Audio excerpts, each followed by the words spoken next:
This broadcast time is made possible in part by Southern California Edison. Now with a renewed commitment to customer service, Edison is bringing you new ideas for a new era.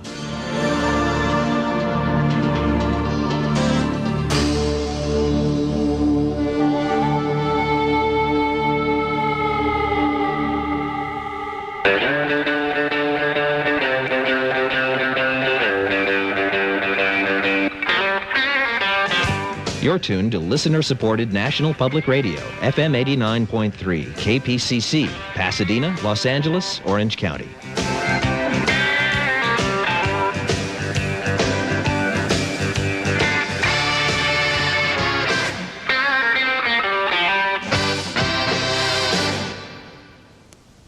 When I was young, I'd listen to the radio. This is the National Broadcasting Company. Bob Trout speaking. This is the Columbia Broadcasting System. This is Mutual. This is ABC Radio Network. And hello there, and welcome to another edition of the program with Larry and John Gassman. And George Burns celebrated his 100th birthday on January 20, and we decided we'd like to spend at least a little while with George Burns. And I don't know, we may have done this over the course of years, but we're going to do it again because it's a pretty good capsule of George's life. Here's Monitor on George's 68th birthday. Back to an hour-long look at George from January 18, 1964.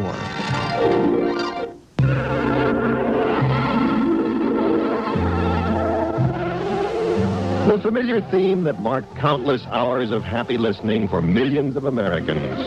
The music that accompanied the beloved comedy team of Burns and Allen will accompany us as we spend the next hour celebrating in advance the birthday of George Burns, who'll be 68 this coming Monday. We'll hear tributes and greetings from some of his many, many friends. Among them, Jack Benny, Eddie Cantor, Bob Hope, George Jessel. There'll be amusing anecdotes from some of his fellow performers and associates. But most wonderful of all, we think, our guest of honor himself will grace the party with his witty and warm recollections of a career that spans 60 years and is still going strong. Throughout most of those years, George Burns has seldom, if ever, been seen in public without his identifying cigar. And he tells when and how this association began. Well, I started smoking, I think, when I was, when I wanted to look like an actor. That's when I was about 14. I thought that having a cigar and well, I'll tell you a story about that. That might be funny. My mother, I came from the Lower East Side of New York, and things were kind of bad with us. We were very poor. We had a big family, 7 sisters and 5 brothers. And I didn't want to work. I wanted to be an actor. And my mother wanted me to do something. Well, everybody wanted me to do something else, but not me. I wanted to sing. And I sang with 4 kids, the Pee Wee Quartet. And before that, I started to sing when I was about 7 or 8 years old. I used to sing on the Staten Island Ferry. And if they didn't like it, they'd throw you overboard. And I got to the point that I couldn't sing unless I was wringing wet. Anyway, how I started to smoke. And when I got to be about 14, my mother would tell me to go out and look for a job, and she'd give me 25 cents. And they used to be, you could press your suit then. They'd press it in a place while you'd wait for 15 cents. And then you'd put it on hot. The suit would still be hot, and you'd walk down the street, and you wouldn't bend your knees until the suit dried out on you. And I'd have my suit pressed. And then I'd buy a 7-cent Recora cigar, which was the biggest thing you've ever seen in your life in those days. You couldn't lift it. And I'd light the cigar and had the suit pressed. And that was 22 cents. And I had 3 cents in my pocket. And I used to walk from 2nd Street to 42nd Street in Broadway and stand on the corner with all the actors, smoking my cigar in one hand in my pocket. Then I'd walk home again, and that was my day. I wanted to be in show business, and I thought that if I looked like I wasn't laying off if I was smoking a cigar. So I started when I was about 14. And so did his great career. Complete with hot suit and cigar, he set off on the trail of fame and fortune. But the first thing I did was the Pee Wee Quartet, as I say, and then the next thing I did was an act called Brown and Williams, a singing, dancing, and roller skating act. I was about 14 then, and we were what you called a disappointment act. You know, we'd sit by the telephone with our grips packed in case some actor broke a leg or got sick. And I guess if they couldn't get anybody else, they'd phone us. And we were very lucky in those days. There were so many acts, at least once a month somebody broke a leg, and if they didn't, we'd be on the street trying to trip them. A slight exaggeration, of course, but it's true that success as a comedian didn't come to him overnight, or even over a week or month. One of his oldest friends, George Jessel, remembers that period in George's career. Long before he was an actor, you know, he was a buck dancer. And he had more partners than anybody, than Nixon, I think, in the law business. And as a matter of fact, George Burns was Burns of Burns and Gary. He was Burns of Burns and Lorraine, Burnzona of Burnzona and Jose. Then he was Brown of Brown and Williams of Brown and Williams.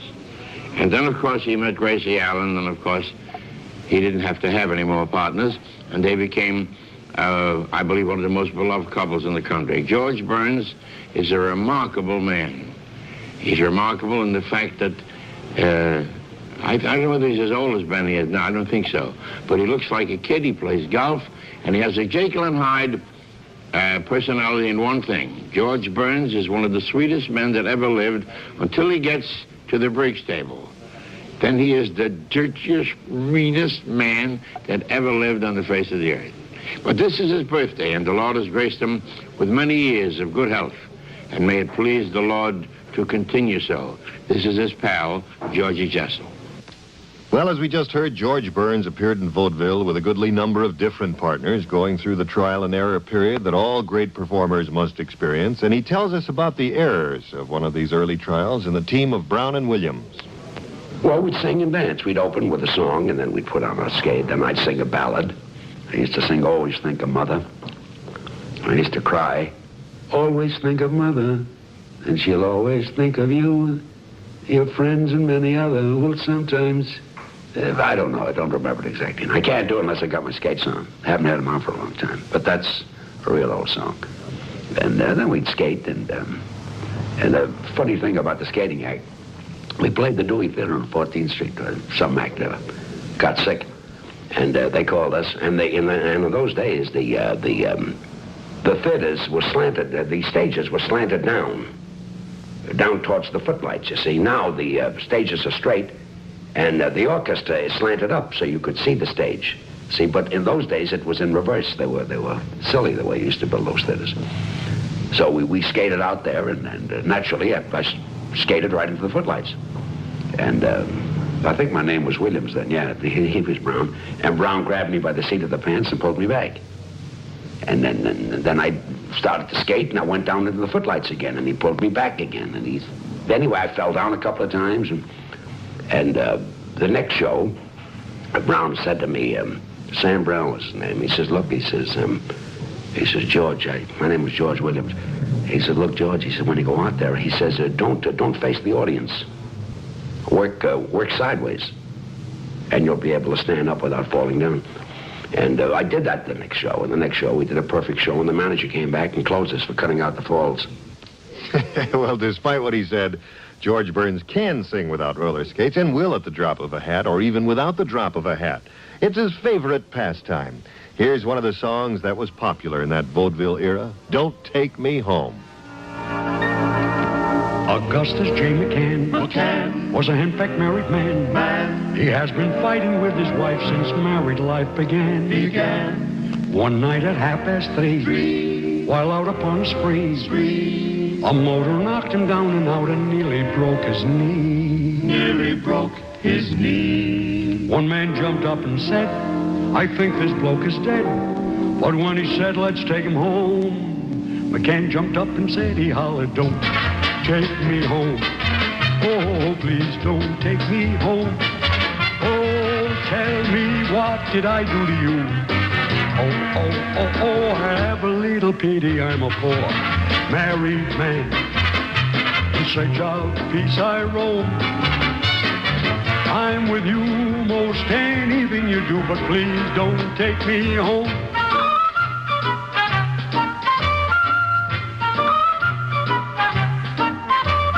Don't take me home. Please don't take me home. Don't take me home. Don't take me. Tell me, what did I do to you? Oh, have a little pity. I'm a poor married man. In search of peace I roam. I'm with you in anything you do, but please don't take me. You can't make me. I'm not going. Then we'll stay. Oh, please, please, please, please, don't take me home. Take me The birthday boy himself, George Burns, with one of the old-time favorites. And we'll continue this birthday program for George in just a minute. So add a can of wins today. It happens to the best of car engines. Suddenly, because of accumulated gums and other deposits, sticking hydraulic valve lifters start to clatter. The remedy? Add a can of Wynn's engine tune-up. Wynn's is guaranteed to freeze sticking hydraulic valve lifters in 10 minutes driving time or your money back. Ask for Wynn's engine tune-up where you get gas or service. So add a can of wins today. Monitor available almost everywhere you go in the USA on NBC. Kingman, Arizona, and the surrounding area. Tune us in on station KAAA. All across America, you're on the Monitor Beacon.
Monitor 64, and here's Jonathan Winters for Chrysler.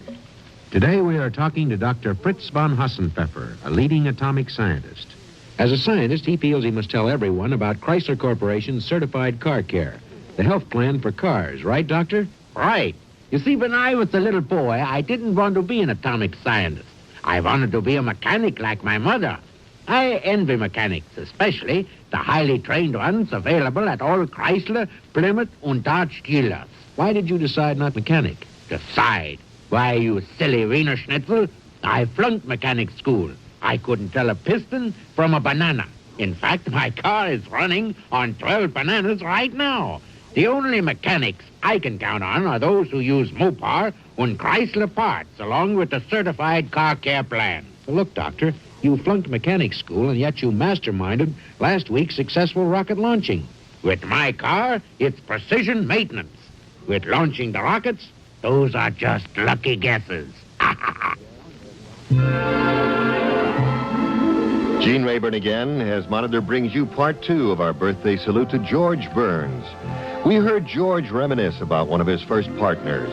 Now, one of the partners who followed reminisces about their experiences on the vaudeville tour. He's Sid Gary of Burns and Gary. We were billed singing, talking, and dancing. We omitted nothing from the act. We figured one of the three might get the audience. On our show, the same acts traveled together for 100 weeks. Burns said to me, he said, Sid, I hope there's a girl act on the bill for company. We can pal around with some people. Well, we looked in the variety to see who was on our show. The opening week was Atlanta, Georgia, and we're lucky. an act called Sweet, Sweet Sweeties, 13 girls. And I think the juvenile in the act was a man by the name of Archie Leach. That is Cary Grant. He was then in this girl act. So Burns says to me, Sid, you got your eye on some gal in the show? I said, yes. We became friendly. George and I became friendly with two pretty girls, but stupid and dumb, gullible. They couldn't converse on anything but theatrical makeup. Well, about the 35th week, we're playing Fort Worth, Texas. George and I take an apartment for the week with a kitchen, and all the utensils were in the kitchen. After the first show, on a Monday matinee, Burns says to his girlfriend, Dorothy, here's $2. Go out and buy some chicken. Tonight, after the show, you'll make some chicken for Sid and I in the apartment. These girls take their makeup off, they go out in the butcher shop, and they bring home 2 live chickens. Now, when they get them home, they realize, how can we broil them? How can we kill them? They went out in a drugstore, and they bought a can of some sort of chloroform. They bring home this chloroform, they saturate this chloroform on a Turkish towel, they hold this towel to the chicken's nose, and they knock both chickens out. Now they pluck the feathers. They left them on a plate on the kitchen table. They had to go back and do 2 more shows. Finally, the last show comes around. Burns says, let's go home and get some chicken. We get to the apartment, we put the key in the door, we put on the lights, we start running out of the apartment. 2 plucked naked chickens were running around the floor. We thought they were rats. We ran out of the room. Naked chickens running around the floor. That's how stupid these girls were. And it's true. And George, may I say, I wish you a very, very happy birthday.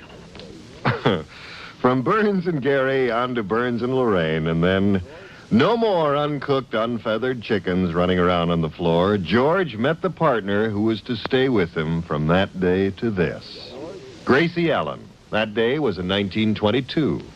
Well, I met her in Union Hill. I was playing a theater there. And there was a girl headlining the bill at that time. Her name was Rena Arnold. And I was working with Billy Lorraine. And I was doing a singing and dancing act, and we did imitations of Broadway stars. We called ourselves Burns and Lorraine, Broadway Thieves. In other words, we stole bits from all these fellas.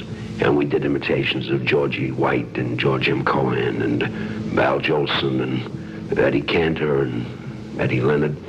And we weren't very good because we've never seen these fellas. We thought that's the way they worked, you know, so. And the act wasn't getting any place, and we were going to split up. And Gracie came backstage to visit this girlfriend of ours, Rena Arnold, who was headlining the bill at the time. And she knew that we were splitting up, and she told Gracie, and Gracie was looking for a partner at the time. In fact, Gracie wasn't even looking for a partner. She was going to secretarial school. She was going to be a secretary. She came from California with Larry Riley. They did Irish acts. And she didn't know how to go about getting a job. You know, she just sat home. She thought somebody's going to knock on her door and say, well, how would you like to go to work? You know, she didn't know that you go around the booking offices and you smoke cigars and wear hot suits. And so this Rena Arnold told her that we were going to split up. So she told Gracie to go out front and see the act. And she says, my advice to you is to work with the fella that does Jolson and Eddie Cantor. And I wasn't the fella. I did the dancing. See, I did Georgie White and Pat Rooney. And so she went out front and she saw the act and she said, no, I'd rather work with the other fella, with the fella that did the Pat Rooney. And that's how we met. And 3 weeks later, we worked together. We opened at the theater in Brooklyn. I don't know, we got $5 a piece, I think. From that start in Brooklyn, Burns and Allen continued on the long, circuitous route that was to take them to the ultimate in vaudeville bookings, the Palace in New York. But en route, there was time for fun as well as hard work.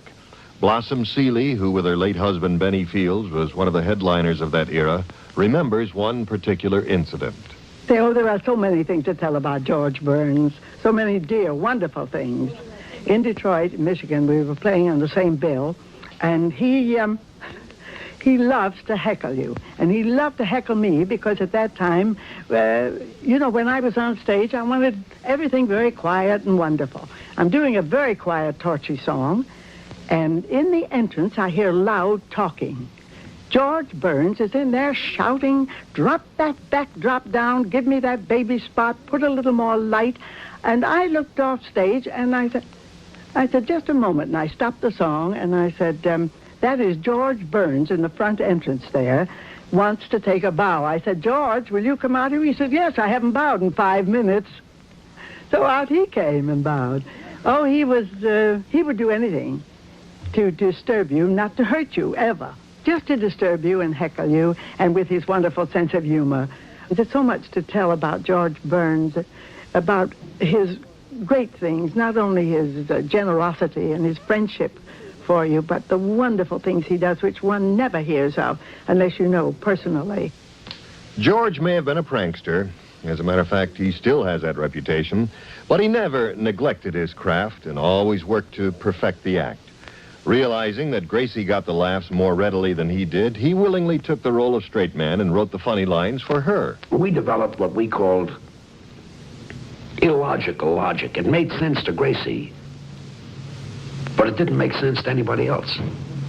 And she could tell the wildest kind of a joke. And you'd believe her because Gracie was never funny. She was charming, and she was a great actress. She was not a comedian. See, in other words, B. Lily is a funny woman. She's great, but she's funny. Gracie wasn't funny. Gracie wore beautiful clothes, and her sincerity made you believe any kind of a wild story, like the wildest. We'd tell the wildest joke. Like, here's one of the jokes we told in show business. In vaudeville, like Gracie, I'd say to, she says, I'm sorry my sister isn't here tonight. She says she couldn't come on account of the canary. This is the canary, and I want you to listen to some of my lines. They were nothing while I'm telling this joke. She couldn't come on account of the canary. I said, the canary? She said, the canary is hatching an ostrich egg. I said, the canary is hatching an ostrich egg. She says, yeah, but the canary is too small to cover the egg. So I'd say, so? She says, so my sister is sitting on the egg and holding the canary in her lap. But they would accept that from Gracie because, they believed that she believed it. For instance, if Gracie would take the pepper and salt shaker and put the pepper in the salt shaker and the salt in the pepper shaker, and you'd say, why do you do that? She'd feel sorry for you for asking such a silly question. Then she'd tell you why. Because people always get mixed up, and now when they do, they're right. So you see, to Gracie, there was a semblance of sense there. George will agree that there was a great deal of sense in what he did 3 years after the team of Burns and Allen was formed. He proposed. And it wasn't just because he owed her $200, which he did, or so he says. At any rate, they were married, and the act continued to prosper. The big break, however, didn't come from vaudeville. How we really got to be something was accidental. We came off a boat. We went to Europe every year. And we played the Victoria Palace. There was no Palladium at that time. And we were a big hit in Europe. And we went on radio in Europe, and we were on radio in Europe before we were on radio here. And we knew that if we ever got a chance to go on radio here, they would like us because they did like us in England. We were on BBC. And anyway, I got off the boat, and Arthur Lyons gave a party this night. He's an agent. And we went up to the party, and we were Gracie and I were what you call a street corner act. Man and woman act, Drop up a street, and we'd walk out in one, and we'd tell our jokes. So I went to this party, and when I got there, Arthur Lyons told me that, asked me how would I like to make $1,700. I never heard of $1,700. I said, doing what? He says, making a short tomorrow for Paramount.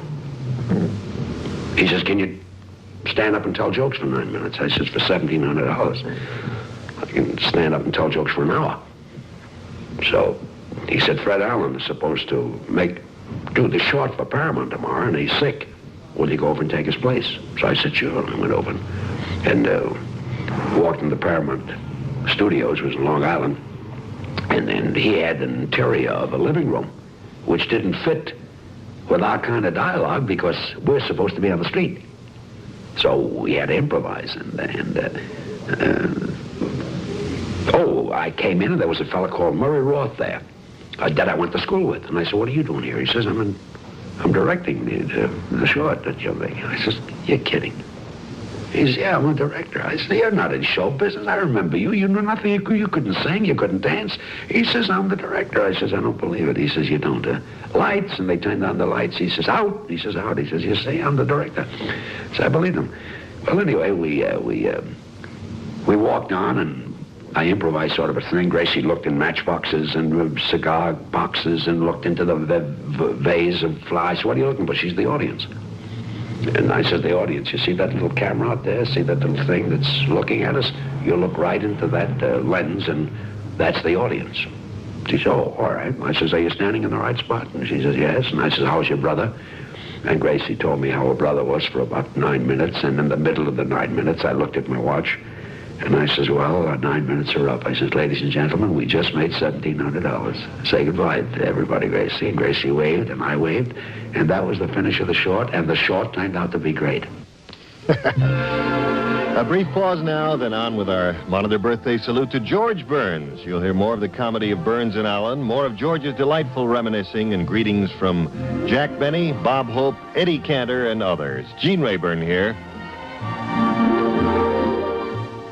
This is the NBC Radio Network.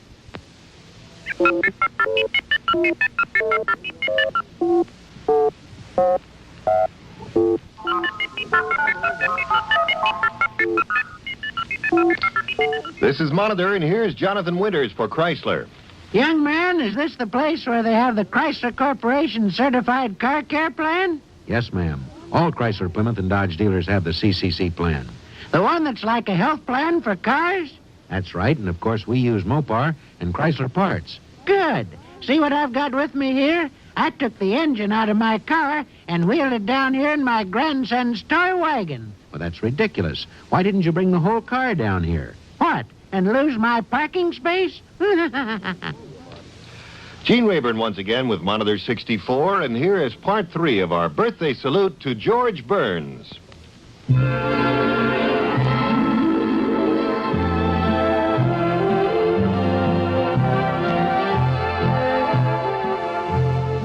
When we paused at the mid-hour point, we had arrived at that point in George's career, in the career of Burns and Allen, when they were about to take their biggest step on the road to stardom, their debut in radio. George remembers it most clearly.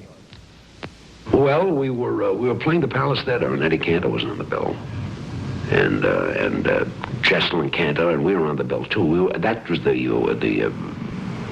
that great show that stayed there 9 weeks, and right after that, 2 weeks later, the Palace Theater closed. And you know the story of the Palace Theater. It's grown to such proportions that everybody thinks it was. The theater was great out when you're on the stage. It was great, but backstage it was awful. You know, the elevator never worked. Nothing in the bathroom worked. It was just murder.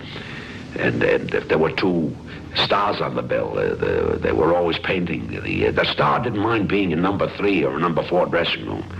But if you put 2 stars on the bill, and there was 1 and 2, and you put and they were both the same dressing rooms. You put one star had 1, and the other star had number 2 dressing room. They wouldn't work. So whenever there were 2 big stars on the bill, it always got painters out, and they were always painting these 2 dressing rooms. And they didn't mind 3 and 4, but when I got to 1 or 2, it was a problem. Well, anyway, so Cantor was doing the Chase and Sambold show, and he asked me, could Gracie go on this program? And he couldn't use me because what I did, he could do. So I said, sure, you can be glad to. He says, I'd like to use her for a 4-minute spot. I says, you can use her providing you use one of our spots. He says, I'd love it. So Gracie went on, and Cantor says, how was your brother? And Gracie spoke for 4 minutes, and she was a riot. So then the following week, Gracie and I went on the Rudy Valley program. And we did very well. And then the next week, we went on with Guy Lombardo. And we stayed with him for about, I forget, about a year, maybe 2 years. And then he left the show, and we took the show over. And then we stayed in radio for about 18, 19 years. And here's a typical sample of the wonderfully wacky comedy with which they enchanted audiences for all those years. George! George, could I speak to you for a moment? Sure, Gracie. What is it? Do you think you will grow much taller today? Grow taller? Why? Well, I used to go to school with a girl named Millicent Davis, Yes? and we always tried to outdo each other. And when she got married, she wrote and said that her husband was 6 feet tall. Yeah. So I wrote back and said that you were 6 feet 6, and now she's coming to see us, and you aren't. 6 feet 6? Yeah. You expect me to grow another foot? No, you've got plenty of feet. Just grow taller. Well, I've done all the growing I'm going to. George, I don't ask you many favors. Grow a little for me. Not now. I'm fixing the furnace. I'll grow later. I've got it. What? When Millicent comes, you get behind a screen and stand on a chair. And then you look 6 feet 6. Why do I say I'm behind the screen? Say the cleaner forgot to return your pants. What happens if Millicent looks behind the screen? What kind of girls do you think I went to school with? Forget it. It won't work.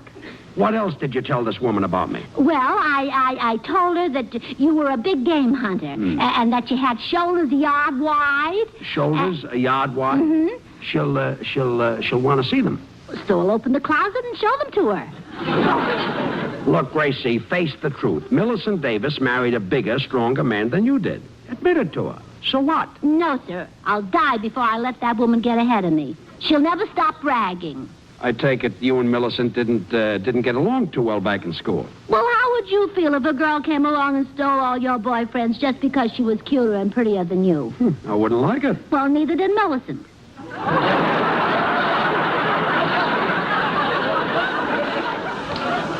Although George wrote most of the material, not all the funny things were scripted. There were some unexpected situations that arose, too. We were doing a radio show, and in the middle of the thing, you know, you'd read your scripts, the lights went out. You know, and everybody got panicky. They didn't know what to do. It was very simple for us. We were panicky for a minute. Then I says, ladies and gentlemen, the lights are out. And I says, here's our vaudeville act. Gracie, how's your brother? And Gracie spoke until the lights went on. And it was as simple as that. I think one of the funniest stories in radio was, I won't mention his name, but to be a producer in radio was really nothing. You know, you'd stand behind that the control room, which had a glass window, and the fellow would point at you. That meant you got started. And you'd start, and then if you were slow, he would sort of move his hands fast, meaning that he wanted you to go faster. And if you were going too fast, he would sort of spread his hands slowly for you to slow up.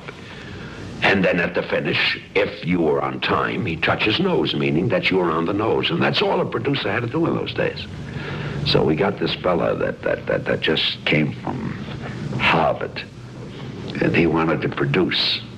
So I told him, I says, there's nothing to produce. All they can do is point to us, or spread your hands slowly, or work them fast, or touch your nose. I says, now, if you know those 4 things, you're producing our show. But he didn't want to do that, see? So he stood in back of this window, and we're ready to start. And he sort of spread his legs apart, and he was ready to produce, and he had the stopwatch in one hand, and then he sort of held his finger up, ready to point to us. And when he pointed to us, he sort of went, go, and he hit the window with his finger and broke his finger. That was the end of his producing. Well, the producer was finished, but Burns and Allen went on, stronger than ever, 19 years of radio, and then years of television. One of their associates in this latter medium, although not a producer, also ran into trouble, but it was all in good fun, part of the script. Here he is now to tell of a bit of friendly revenge on his part Harry Von Zell. I think, in all honesty, I should point out that George possesses what you might call a bit of a mean streak. You'll remember, maybe, that in our TV series, for absolutely no reason at all, George fired me every week for nearly 10 years. And this reduced me to a sense of insecurity that you just couldn't imagine. I don't think I'll ever recover from it. Actually, As a result of that experience, one of the high points in my career, I think, came that day when George took us all to lunch, the regulars of the cast, and gave us some news. He said to us, "Kids, I think you ought to know about this now. When we finish this season, it's curtains. Gracie is going to retire." Well, naturally, this came as a sort of a shock to all of us, but my reaction, almost subconsciously automatic, was peculiar. I grabbed George by the arm and leaned toward him and said, "George, I've been waiting for this for 10 years. You're fired." George, happy birthday, and long may you wave. Earlier in the hour, we told you that George loves singing, but you really have to hear him talk about the subject to judge how much it means to him. You see, I really like to sing. I love to sing. And I think everybody loves to sing. And I don't care whether the people like my singing or not. I like it. I enjoy singing, you see. So I never have a problem being a hit. You see, the audience don't have to applaud for me because I know I'm doing well. See, Sinatra has to be a hit because they have to applaud him. At the finish, that's how he tells he's doing. I'm doing fine. And without singing any of Sinatra's songs. And to prove it, George sings a song that was written before Frank was born. Actually, it's Sophie Tucker's song, but we're sure she won't mind. Today, incidentally, is her birthday.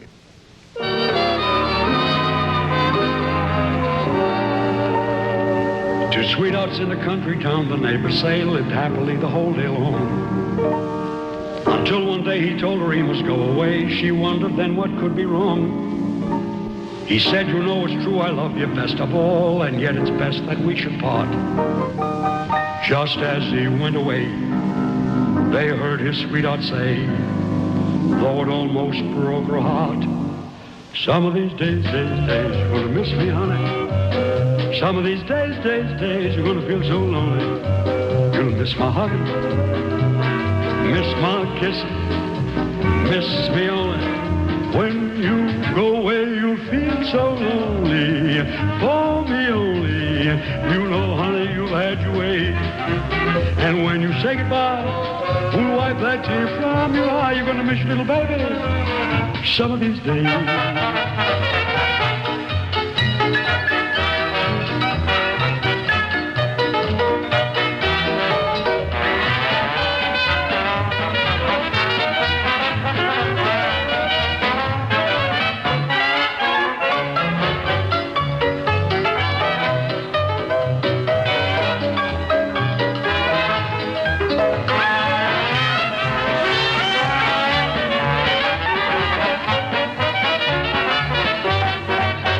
Some of these days, you're gonna miss me, honey.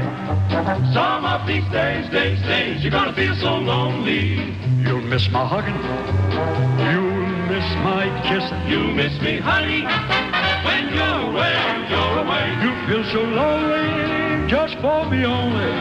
For you know, honey, you have had your way. And when you leave me, you know it will grieve me.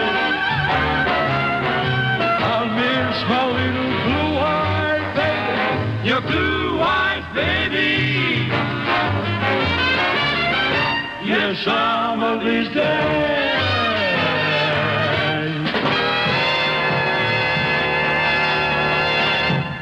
Oh, George, what style and what dash, what savoir-faire. Well, we're going to have to pause here for a few moments, but we'll return with the concluding part of our birthday tribute to George Burns as soon as we can, after informing you that we're all on the Monitor Beacon.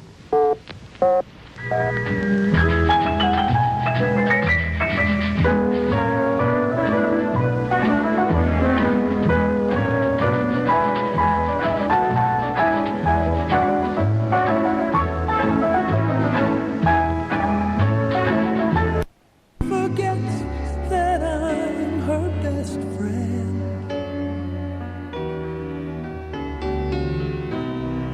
How inseparable we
Now the fourth and final part of Monitor's birthday salute to George Burns.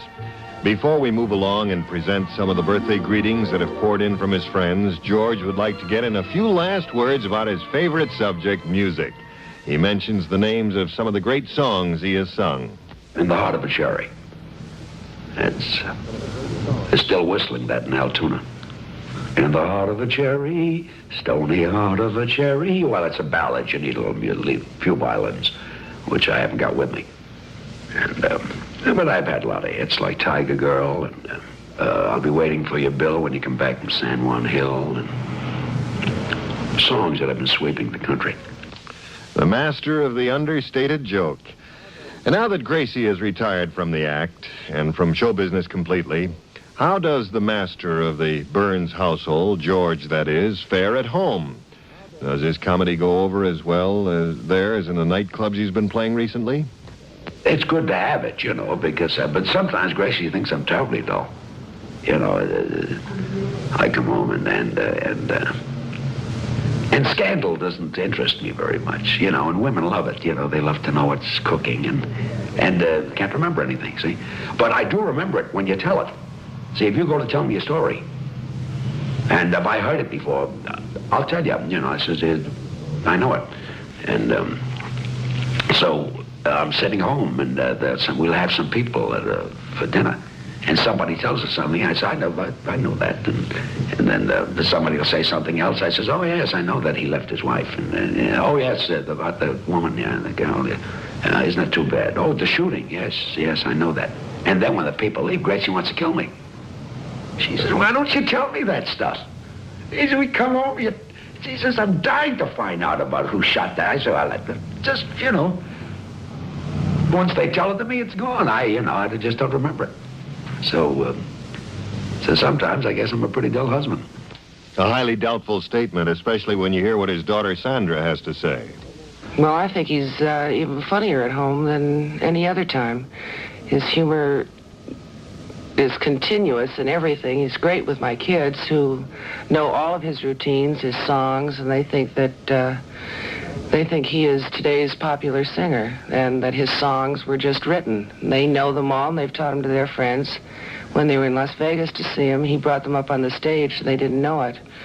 When they got up there, it was too fast for them to be afraid, and they went right into the song. The next night, he introduced them again, but he said that he wasn't going to have them up on the stage, and they were a little bit disappointed, but a little panic-stricken, too. Happy birthday, Daddy, from Sandy and your grandchildren. Son Ronnie has a few words to say, too. I would say that you certainly couldn't ask for a better father and an understanding father because, you know, as my sister said before, that he carries his humor home with him, and it's in his everyday life. And if you can make all the tragedies in life look a little better with humor, it's just a better day. So here I'd like to say to Dad a very, very happy birthday and many more. The list of well-wishers is too long for all of them to be heard in the time we've allotted, but here a few of his oldest and closest friends. First, Eddie Cantor, who, despite the fact that he's been ailing recently, wouldn't let the opportunity to greet his friend pass. Happy birthday, George. To me, you'll always be the George Burns that first appeared on my radio program back in 1931. I used Gracie Allen on my Chase and Sanborn program once, and she made such a big hit. I said, why don't you bring on George Burns? She says, oh, he won't go. He doesn't think radio is anything. Of course, we put on Burns and Allen together the following week, and they were just the greatest team I've ever worked with. Happy birthday from Eddie Cantor. And another of the all-time great entertainers, Bob Hope. Thank you very much. I'm very happy to be included in this tribute to one of the outstanding gypsies of vaudeville, motion pictures, and everything. And of course, George is not only one of our great comics, but also a great straight man, a great mechanic of our business, and there's only a few left.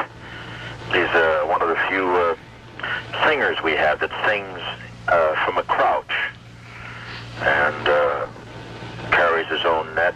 He's a delightful fellow. Happy birthday, George. Finally, the man who is probably closest of all to George Burns, Jack Benny. I must say one thing. If he's 68, I'm really 39. But you know, it has been said, and it's true, that George Burns can make me laugh doing practically nothing. And yet, I can't make him laugh, so I'm certainly not going to try and be funny tonight. I'm just going to wish him a very happy birthday, and to say that when he's 78, I'll be 41. Happy birthday, George. Well, the party's almost over. We could air more birthday greetings from George's friends, but since, as we've mentioned before, singing is what seems to make him happiest, let's have him sing once more. And this is one of his biggest favorites. He'll prove that he can fracture audiences in French as well as in English.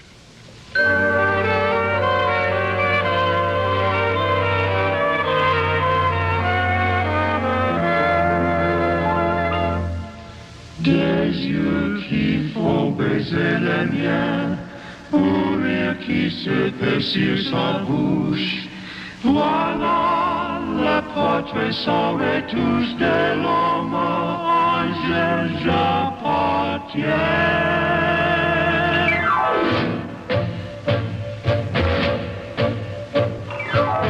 Quand je la prends dans mes bras, elle me parle tout bas. Je vois la vie en rose. Elle me dit des mots d'amour, des mots doux tous les jours, et ça me fait quelque chose. Elle est entrée dans mon corps, on n'est pas du bonheur, d'un joie qu'on est la cause. C'est elle pour moi ou moi pour elle dans la vie. Elle nous l'a dit la journée pour la vie.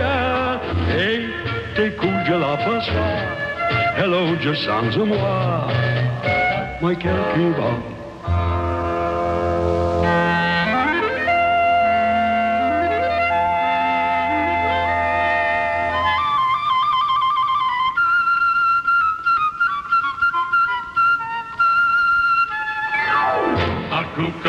Quand je la prends dans mes bras, elle me parle tout bas. Je vois la vie en rose. Elle me dit des mots d'amour, des mots doux tous les jours, et ça me fait quelque chose. Elle est entrée dans mon corps, on n'est pas du bonheur, d'un joie qu'on est la cause. C'est elle pour moi ou moi pour elle de la vie. Elle nous l'a dit la journée pour la vie. Elle me l'a dit la journée pour la vie. Et dès que je l'aperçois, elle a je sens en moi mon cœur qui bat.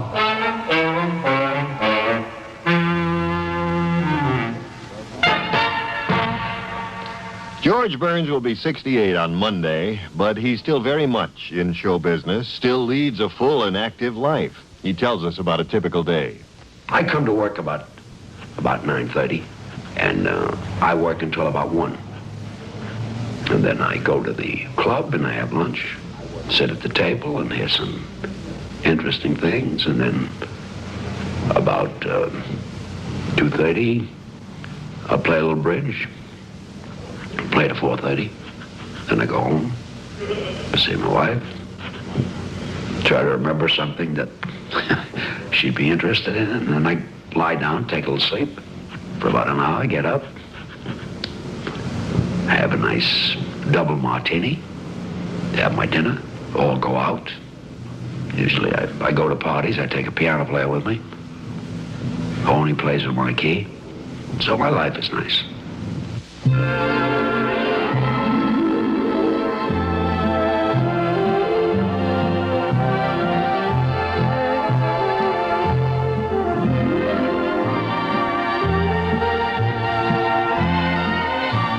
if our wishes and the wishes of millions of other admirers have any power, life will continue to be nice for George Burns.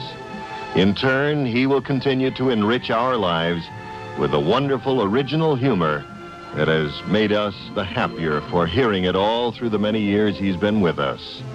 And so from Gene Rayburn and everyone else at Monitor and NBC, happy birthday, George Burns, and many, many happy returns of the day.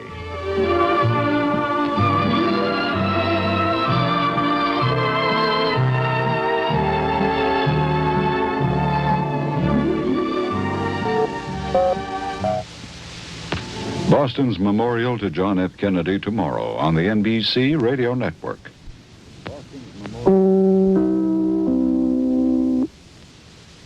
Now, this was a line check taken from NBC Monitor. So that's why whenever in the middle of several breaks they had music playing, that was the original line check. And while the music was playing, the various stations did their own local programming, spots, etc. From January 18, 1964, and George's 68th birthday at that point in time. It's amazing that we can talk about George Burns celebrating his 100th birthday. So many of the people who were on that show are now gone. Eddie Cantor, Jack Benny, George Jessel. Although Bob Hope is still around, he certainly is aging. And so is George, for that matter. Bob has slowed down a great deal. So is George Burns. But in any event, fun to listen to. And we played this before, but they did a very nice job. January 18, 1964. Hope you enjoyed that. Now, in 1974, George was playing nightclubs, and on a couple of different occasions, Jack Benny introduced him. Thought we would hear for the next few minutes Jack Benny's introduction and a little bit more from George Burns. Thank you very much. I don't know what I'm doing up here. I got a seat in the front row. You know, ladies and gentlemen, and fans of my closest friend, I want to ask you something. Wouldn't you think that as long as I was kind enough, or let's not go that far, let's say as long as I was nice enough to come over here to introduce George Burns, that George would have somebody introduce me? He just walk on, no introduction, no music, just walk on timidly, you know, like a little puppy that missed the paper.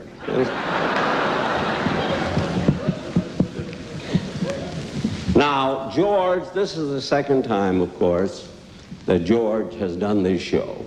He did it in New York City, and he wanted me to fly to New York to introduce him. He said he was nervous in New York.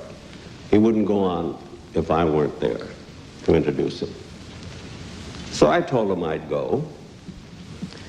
And he said to me, he said, I'll tell you what, Jack, if you come to New York and introduce me, he said, I'll tell you what I'll do. I'll pay all of your expenses from Los Angeles to New York and back. I'll pay your hotel bill. It won't cost you a dime. So then I got real angry, and I says, George, look, I've been in show business as long as you have, or longer, and I've saved my money. I'm richer than you are. I don't need you to introduce me. You don't have to spend that money. So he said to me, well, Jack, I'd feel better if you let me pay your expenses. So I said, well, if your health is involved, all right.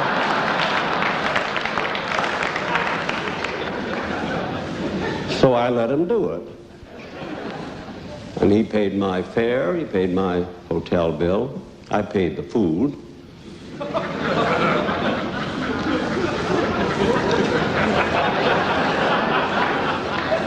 remember correctly. I paid everything. Well, anyway, I'm going to introduce, really, I've always said my close. You know, when he played the Philharmonic, it seemed almost sacrilegious for a fellow like George Burns to be appearing at a place like the Philharmonic. And I told him there, I said, George, you can't even spell Philharmonic.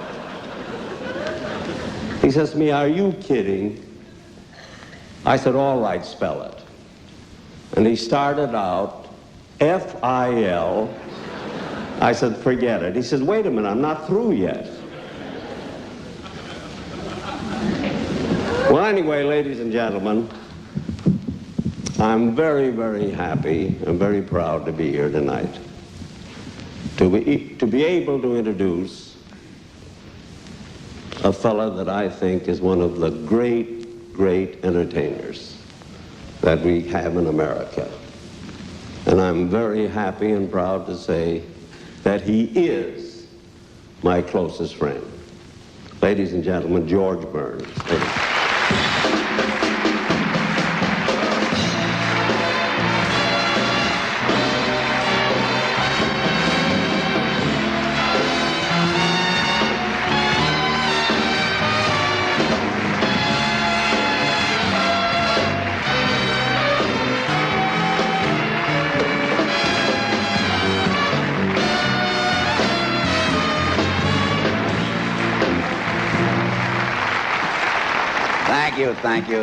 Thank you very much.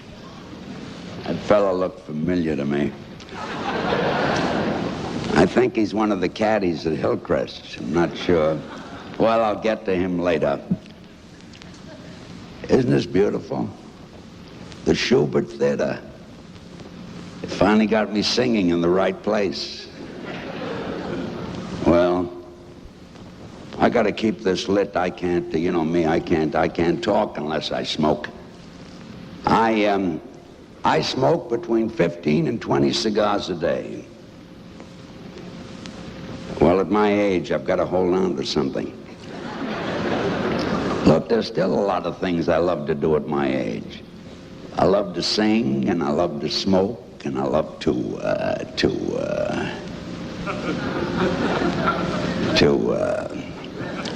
well, I used to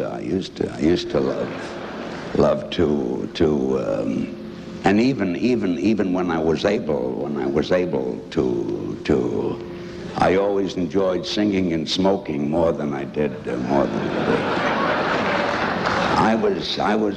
was never crazy about. When I was young, the only thing I wanted to get into was show business. I was always afraid that if I did I could hurt myself and never win another Charleston contest. It was always so embarrassing for me I was always so embarrassed. Even to this day, whenever I put my cigar into my holder, I close my eyes.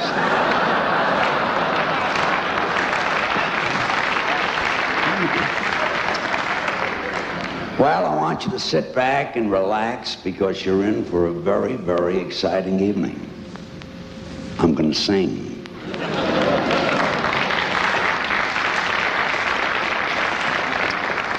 8 songs. And if you like them, I'll sing 9. And if you don't like them, I'll sing 38. All ballads. And I'll sing them slow and sustain the last notes.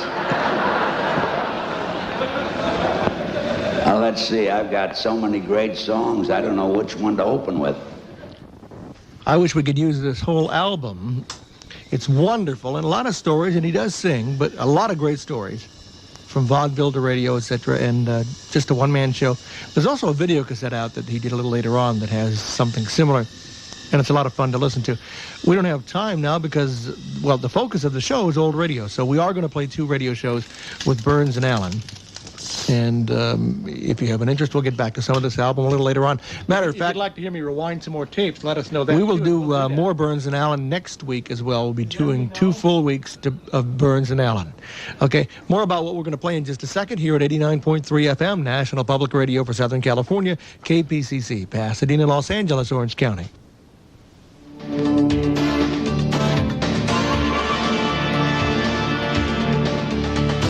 This broadcast time is made possible in part by Southern California Edison. Now with a renewed commitment to customer service, Edison is bringing you new ideas for a new era.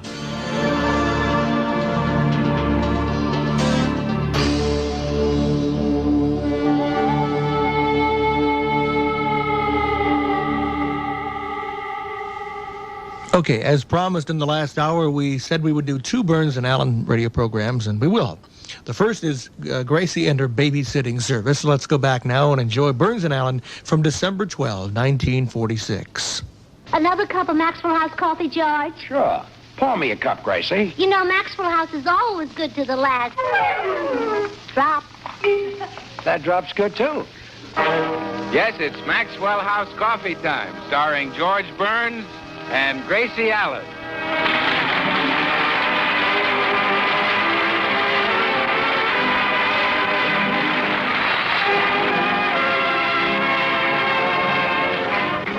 With yours truly, Bill Goodwin, the music of Meredith Wilson and his orchestra, and Jerry Hausner, Elvia Allman, Margaret Brayton, our happy postman, Mel Blanc.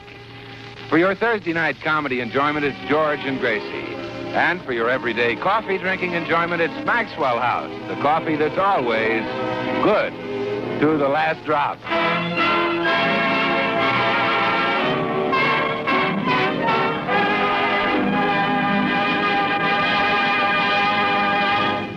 Week before last, George challenged Gracie to earn her own Christmas money. He wishes now he'd challenged Joe Louis to a fight. First, Gracie sold his cigars. Then she painted his car yellow and started a yellow cab service. Then she sold Christmas trees, which she chopped out of Griffith Park. But wait, now you're going to hear something really gruesome. And here he is. Gracie, please. Please stop trying to earn your own Christmas money. I'll give you all you want. No, sir. You said I wasn't smart enough to earn it, and I'm going to show you. I'll earn it with my own head, no matter how hard it is. Look, honey, I take back what I said. You are smart. You're brilliant. Am I pretty? You're beautiful. You're the most brilliant, most beautiful woman in the world. Now, will you give up earning your own Christmas money? Well, I was going to, but if I'm that smart and pretty, I can't miss. And so Gracie has continued to try and earn her own Christmas money. Poor George never knows what scheme she'll try next. For example, today at noon when he came home... Oh, Gracie, I'm home.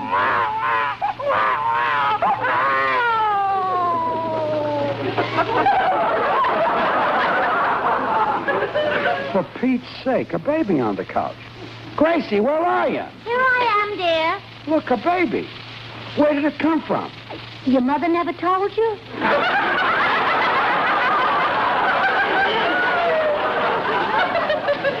I mean, who does it belong to?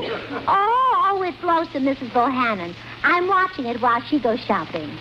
What for? For 50 cents.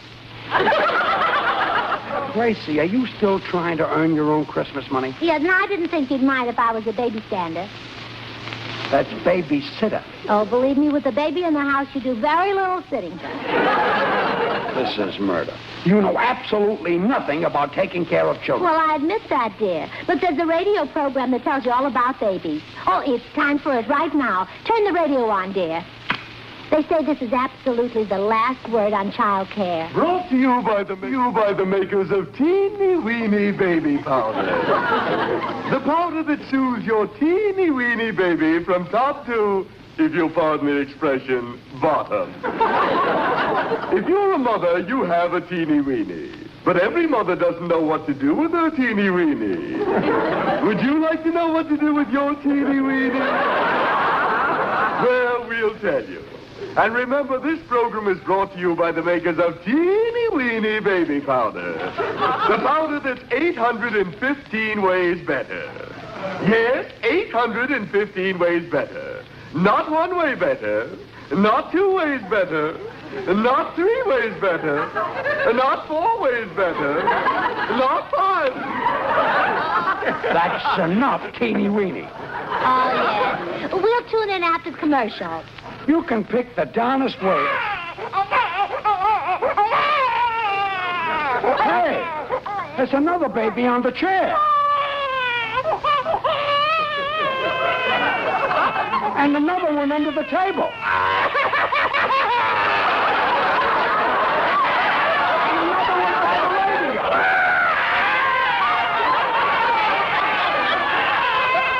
I'll stand here till they stop. There's nothing. What happened? Oh, somebody came in with a toy, I guess. Gracie, what do you do when they all cry at once? Well, at first I didn't know what to do, and then I read a book that solved everything. A book on child care. No, Forever Amber. That book says nothing about stopping babies from crying. Well, I know, but I got so interested in what it did say that I didn't notice them. Great. You know something, though? The more I look at this little baby, the more I realize how incomplete a home is without one. You're right. In fact, that is,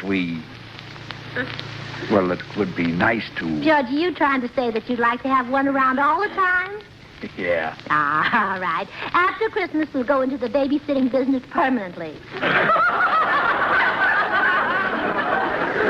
We will not. But you just... Never mind. How have you kept these babies entertained? With your watch and the vacuum cleaner. My watch and vacuum cleaner? Yeah, they played with your watch. Well, what about the vacuum? Well, after they finished playing with your watch, I had to pick it up. Look, tune in that program again. Maybe they'll have some less expensive ideas. Oh, yes, the Teeny Weeny Baby Powder program. They must be giving advice on babies right now. Not 247 ways better. Not 248 ways better. Not 249. Nuts to that. Teeny Weeny. Come in. Hello, all. Oh, how do all? Hello, Meredith. Say, isn't that a baby on that chair? Yes, it is. I knew that was a baby. I'm pretty smart about those things. Sam Einstein. Well,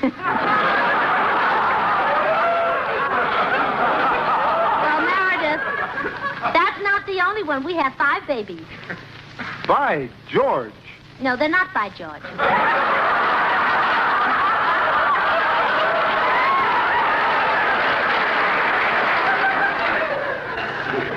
Newman.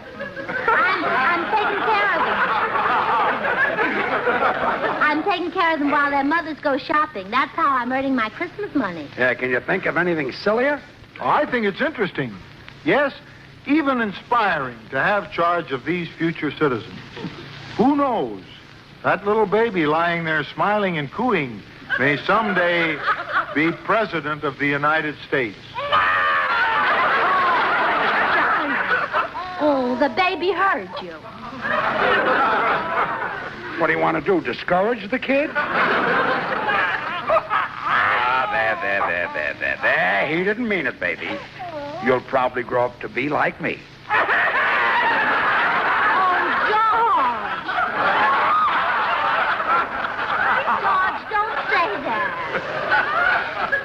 If the baby grows up to be like you, she'll never get married. She? Oh. Oh, I didn't know. There you are. That's what makes taking care of babies so interesting. You never know what they're going to grow up to be. Would you like to hear what happened to my aunt in that respect? No. Well, sir, my aunt, Martha is her name, Martha Frisbee. She married Fred Frisbee, the silo builder. I guess you heard of Fred. He builds all my silos, yes. Well, one night, by the way, lots of people get him confused with Fred Frisbee from Fort Dodge, Iowa. Oh, this is a different Frisbee. Yes, Fred Frisbee from Fort Dodge is a hog breeder. Oh.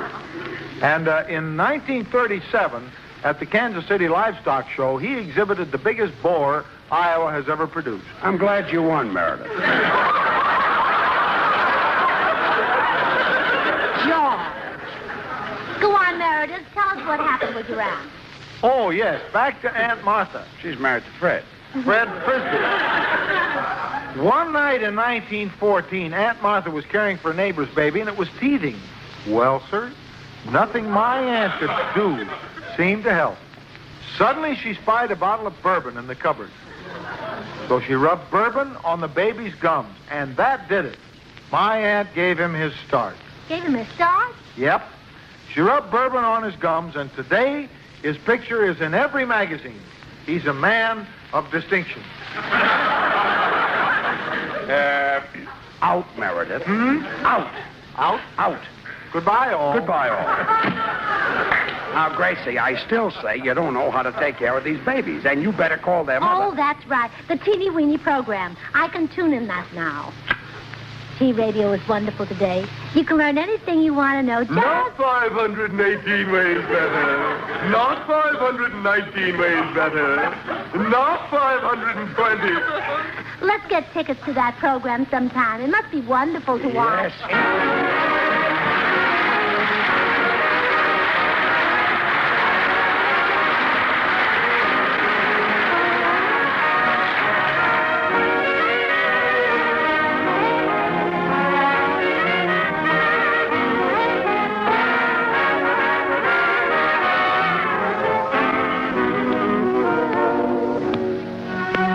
That sounds like a new tune, Meredith. Well, it is, Bill. Brand new. By the same boys who wrote the trolley song. Bill, just take a look at this lyric. I shall, thank you. I know a spot peaceful and fair. I'd be so happy if I were there. No matter where I chance to be, Connecticut is the place for me. Miss every lake, miss every hill. Even in dreams, I think of them still. And when you see them, you'll agree Connecticut is the place to be. Say, Meredith, that's a really fine tribute to the Nutmeg State, and one that's surely rated. That rugged rolling country, so rich in history and legend, makes Connecticut a mighty picturesque and colorful part of the American scene. And that brings to mind how Maxwell House coffee is truly part of the American scene, too. We Americans love coffee, have made it our favorite drink. And it's a fact that more people buy and enjoy Maxwell House than any other brand of coffee at any price. North, east, south, and west, it's Maxwell House wherever you go. Flavor explains this nationwide preference, of course. The rich, vigorous Maxwell House flavor that results from the skillful blending of the choice Latin American coffees. Manizales for mellowness. Medellins for richness.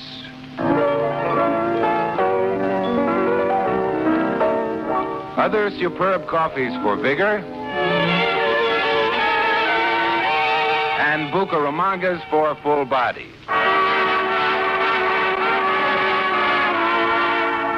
Adding up to great coffee at its flavor peak.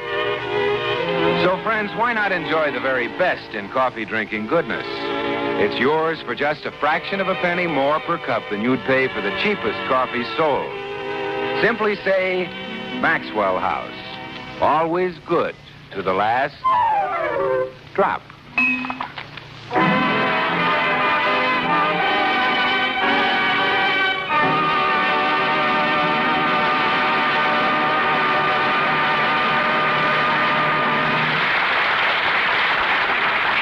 George, it's time to feed the babies. Would you like to watch?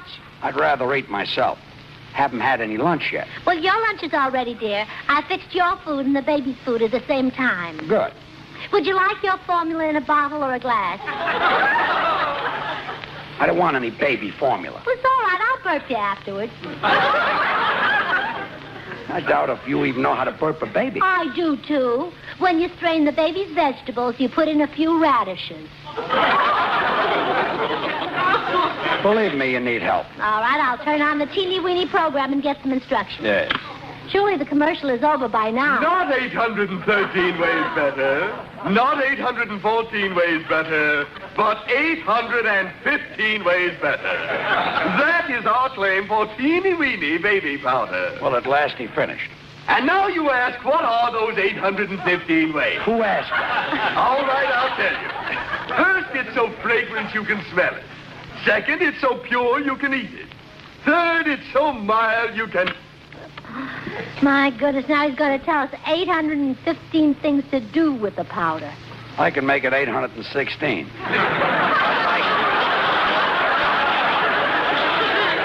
I'd like to bounce a can off his head. Well, never mind. I'm sure I can feed them all right. Now, let's see. Which one gets his bottle first? You know, all these babies look alike. How do you keep from getting them mixed up? Oh, I figured out a way to tell which is which. It's sort of a filing system. Now, for instance, this baby is named Charles, so I put him in a chair. C for chair, C for Charles. C for chair, C for Charles. Mm-hmm. That's a great system. And then I put Mrs. Tracy's baby under that little table because her name is Margaret. That I don't get at all. Margaret begins with an M. Oh, George, what kind of a table is that? A coffee table. M for Margaret, M for Maxwell House. Well, the sponsor ought to like that system. Oh, it's really wonderful. I lean Mrs. Peterson's baby up against the radio because her name is Sally. You better explain that one, too. But, dear, it's so obvious. Who invented the radio? Marconi. What nationality was he? Italian. What's the favorite food in Italy? Spaghetti. S for spaghetti, S for salad.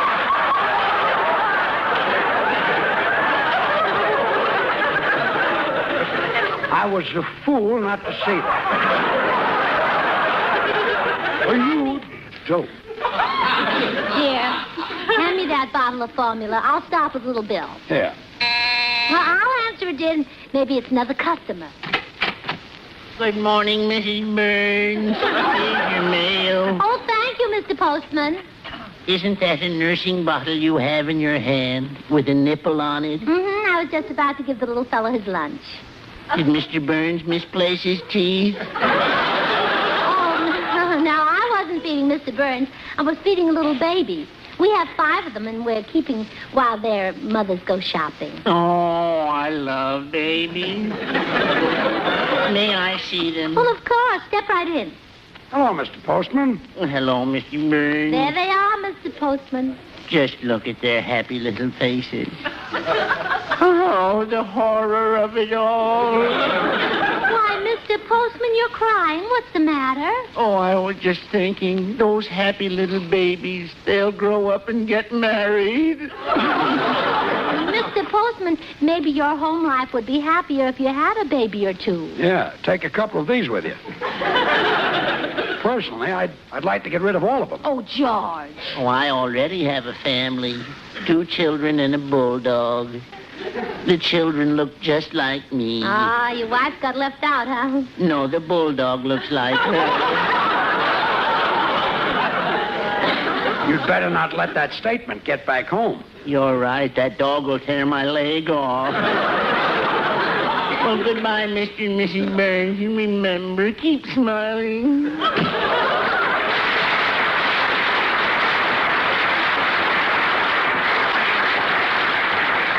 Well, I better get busy and feed the babies. Gracie, I still say you don't know enough about it. Oh, that reminds me. The Teeny Weeny program. Surely they've gotten to the advice on babies by now. 524th, it contains no opium. 525th, it can be used for polishing a horse's hooves. 526th... Must get a can of that powder. I can give it to some horse for Christmas. Come in. Good afternoon, Mrs. Burns. I'm Mrs. Ransford from down the street. I understand you're taking care of babies now. Yes, that's right, Miss Ransford. Well, I brought little Cedric over for you to watch. Say hello to Mrs. Burns, Cedric. I'm afraid he's sort of shy around strange women. Well, he certainly doesn't take after your husband. I was at a party with him. I'm sorry, Mrs. Ransford, but we're not taking any more babies. Oh, Oh, how dreadful. I did so want to see that new Charles Boyer picture. Oh, George, please let her go. I'll take good care of Cedric. And I know just how Miss Ranspot feels about Charles Boyer. Yes, he sends me. Oh, yes. I know. Me, too. Especially when he takes the heroine in his arms. Yes. And he bends closer and closer to her lips. Yes. And those big soft eyes of his seem to fill the whole screen. Yes. And that wonderful vein in his temple starts to throb. Yes. Oh, wait, I'll get my hat and go with you. Gracie, come back here. Look, dear, you can watch the babies just as well as I can. I'll turn on the teeny-weeny powder program so you can get advice, huh? Goodbye, dear. Well, this is great. Stuck with a half a dozen kids. 814th, it will not explode if dropped on the floor. And 815th, it can be sprinkled inside a motorman's glove. And now for our advice about babies. Good. Don't have any. They might grow up to be radio announcers and have to read stuff like this.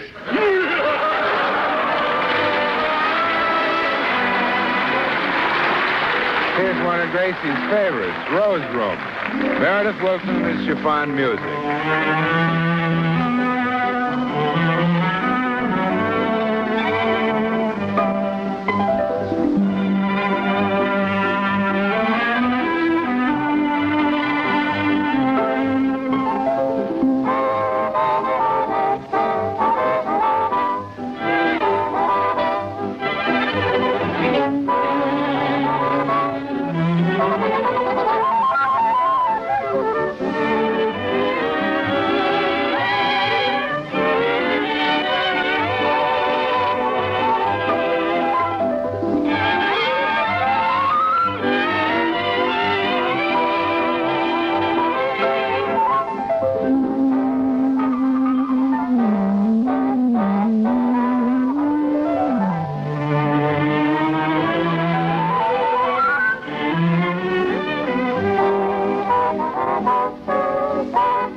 Hi, George.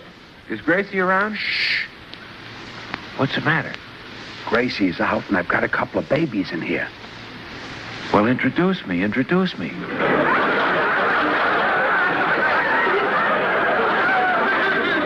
Bill, you don't understand. These are young babies. I like 'em young. Tell 'em Goodwin's here. These babies drink out of bottles. That's for me. Tell 'em Goodwin's here. They're about 6 months old. Tell 'em Goodwin just left. So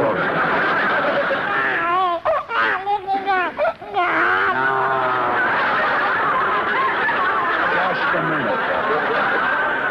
You woke that baby up, and you're going to help me put it back to sleep. Well, George, what are you doing with babies around the house anyway? The mothers left them here while they went out shopping. I know how to quiet the little fella.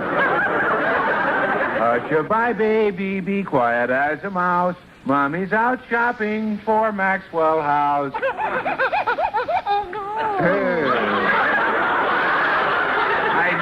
I knew that'd make you happy, kid. Yes, sir. Mommy's going to have some of that rich, mellow, delicious Maxwell House. The result of careful selection and blending of choice Latin American coffees, radiant roasted to perfection. Is that so?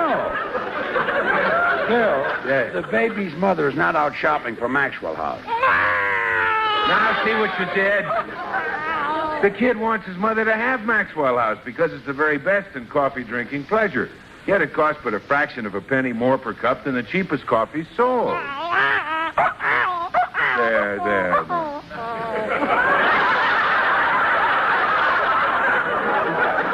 You buy the coffee, so be quiet as a mice. A mice? Oh, you'll see. Maxwell House is bought by more people than any other brand of coffee at any price. I see. Good to the last drop. Oh,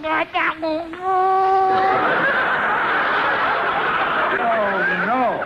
Hey, George, here come some parents up the walk to get their baby. Now you can collect your pay. Yeah, they'll probably give me 35 cents. Oh, goody. You can invest in some AT&T. Huh? Apples, taffy, and Tootsie Roll.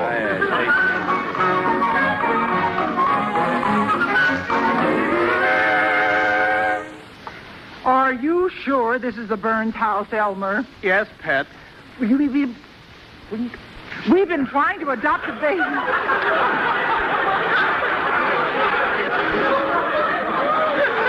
Yes, Pet.